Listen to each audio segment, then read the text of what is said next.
Good morning, sunshine, and welcome to another episode of Shine Buzz Daily, where it's all about lifting up your vibration, lifting up yourself, and creating the life that you want after a toxic relationship. Today is going to be kind of fun. It's Motivational Monday, so of course I have to have something good, right? Well, today we're going to talk about gamifying your self-growth journey and how that looks, how it works, why you should do it, and some ways you can do it yourself at home. It's good stuff. All right, are you ready? Let's catch a shine buzz. Now, before I jump into this topic today, please don't walk away if you're just not a gamer. I'm not a gamer either, but I'm going to fill you in on a way that you can gamify your own life. You don't even need a computer to do this, but some apps can be useful, but you don't need that. Just stick with me and give me a chance here because I'm going to tell you something that might change your life today. Have you ever wondered why, as a human race, we seem to enjoy gaming so much? We might do the keyboard on the computer thing, or we might push the buttons on our Xbox or PlayStation or whatever we use. I'm not a gamer like that, but I do game in different ways. We'll get to that. But why do we get such a kick out of games? What's the science behind that? The answer might surprise you. It actually comes down to your effort and how much you care about the game, so to speak. See, we care about games in a different way than we care about major life things, right? For example, we care about a game because we want to get better at it. It's fun. We care about a game because there's constant variety and there might be a plot that you're working on, or there's some level progression that keeps things interesting. This makes us try harder in order to progress in the game, and that then gives you that feeling that game playing is satisfying. So let's break this down. From a neurochemical perspective, this essentially boils down to the release of dopamine in our brain, and that makes us feel good. Then, without realizing it, each time we try to kind of level up and get to the next place in the game, or we do some big challenge in the game, we're doing something very interesting. A lot of us don't even realize we're doing it, but essentially, subconsciously, we're picturing ourselves winning in our mind's eye, inside of our own heads.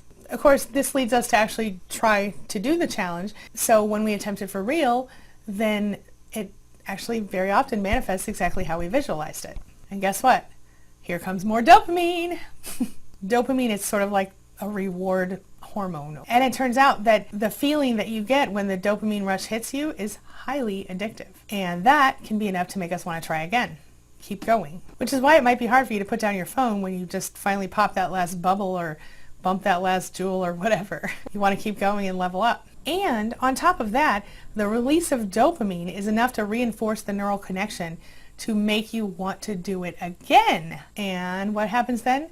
Well, this obviously increases the likelihood that you're going to continue playing that game, and the likelihood that you'll do it again with perfect technique and that you'll get better at it each time, either strength and ability or whatever. But when we stop caring about the outcome, it kind of doesn't really give you the dopamine rush anymore, so then that's why a lot of people have to switch to a new game. But if you want to change this, then you want to switch up the way you play the game, for example, and focus on what you're actually doing. Okay, all right, so now we know why brains are exciting for our games. Yep, I really did say that, and yep, I'm really leaving it in. Sorry about that. I meant to say, now we know why our brains are excited by games. Carry on. If you stuck with me this long, I really appreciate it. So what does this have to do with recovery or changing ourselves or self-growth or personal evolution? Well, the thing is, we can gamify our own personal change in a number of ways. So when we play games with ourselves, all of those benefits that I just described to you can be yours, but for self-improvement instead of freaking video games. How about that? Here's where the good part comes in. This is why I asked you to stay even if you aren't a gamer. So, quick story. When I lost all that weight 5 years ago, I'd been trying for a long time to do it. But I failed a lot of times, and I think the reason that I failed was because I wasn't truly focused on what I needed to be focused on.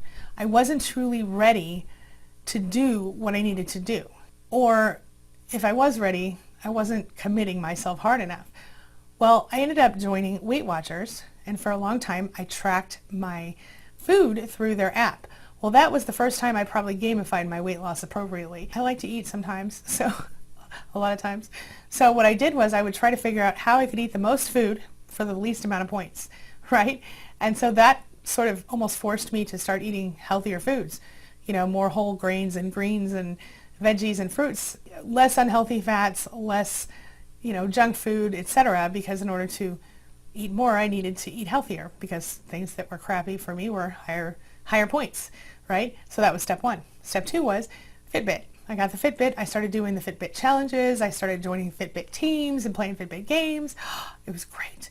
And really, that's how I did it. It was gamified. So how can you gamify your personal evolution? Well, if you do want to lose weight, try what I suggested. Track your food and track your steps and have fun with it. But if it's not about weight for you, and if it's just about the hurdles that come with going through a relationship with a narcissist and healing afterward, I shouldn't have even said just, it's if that's what it's about, because that's a huge thing. In some ways, so much bigger than losing weight. There are a number of different things you can do. Something you can do without, apps or anything else, just a pen and a paper, is let's say you are writing a grocery list or a letter or anything. Let's say you have to write it by hand and you're kind of not thrilled about it. It's seems kind of like a mundane thing. You don't really want to do it, but you have to get it done. So in this case, try not to do it absent-mindedly. Try to write as neatly and perfectly as you can, and feel the pen on the paper. Let it flow. Imagine yourself having the most perfect handwriting, and then visualize the perfect handwriting and the perfect thing you wrote coming out and being, well, perfect. And if you're not opposed to using apps, you can do a number of things. A while back, I did a video on using a game called Cody Cross for brain training. It works and it's fun. You can also get the Fitbit app like I talked about, or other fitness apps. There are virtual coaches, all those kinds of things. Those definitely can gamify. My family and I even tried the Pokemon Go. We played that for a while, and everybody and their brother was running around catching Pokemon at the weirdest places. We had fun with it, and we moved our bodies more because of it. Like I said, you can get a food tracking app. You can get any sort of habit tracking app. I have several apps on the App Store now. One of them is just my content that a publisher takes and turns into audio. But the other ones are actual ones where you can communicate with me, and they have different things going on. One of them is actually really good for gamifying recovery because you're given little activities throughout each day that are custom chosen for you by me. But anyway, I'm not trying to sell you anything here. I'm just saying even narcissistic abuse recovery can be gamified. Other things you can do are like join 30-day challenges for different things, or 10-day or 10-minute challenges. Give yourself a 10-minute challenge. The Fly Lady, who I've talked about before, love her. She actually does this one thing. It's like 27 fling boogie or something, where she tells you to get a garbage bag and walk around your house and pick up 27 things, put it in the bag, be done with it. Trash or things you want to give away or whatever. I think it's a great idea. You might do challenges about cleaning your house or going vegan or working out or really changing any habit at all.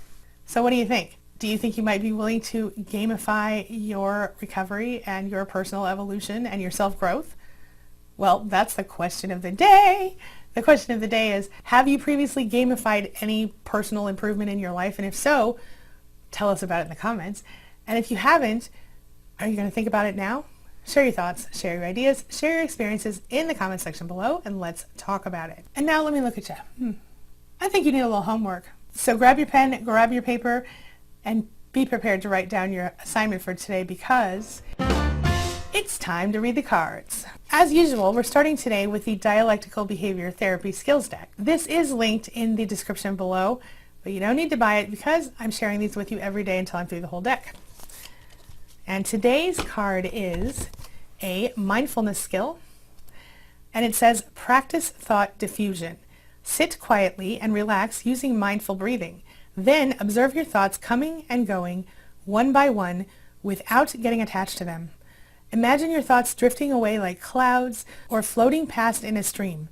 Observe your thoughts without judging or getting attached to them.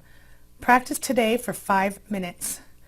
Practice thought diffusion. Love that. And now let's grab your daily affirmation for today, which comes from the Gabrielle Bernstein Super Attractor deck. This is also available on Amazon, also linked in the description below. But again, I will be showing you every one of these cards over the next several weeks, so don't feel like you need to rush out and buy it. And this one is great. It says, I believe I'm worthy of feeling good. I believe I'm worthy of feeling good. I want you to remember that. I want you to write that down, because you, my friend, you are worthy of feeling good. You really are. If you're new around here, make sure you hit that subscribe button and the bell notification so we can stay connected and continue on this healing journey together. As always, thank you so much for being a part of my day and a part of my life. And hey, thanks for letting me be a part of yours. It really does mean a lot to me. I want to take a quick minute to shout out my channel members, those people who support me through the YouTube membership program. I genuinely appreciate you more than I can say. And to everyone who subscribes to my channel, likes my videos, shares my videos, comments on my videos, thank you so much. All of you together are helping me to take my message just a little bit further, and that means the world to me because it is my mission in life. I'll see you soon.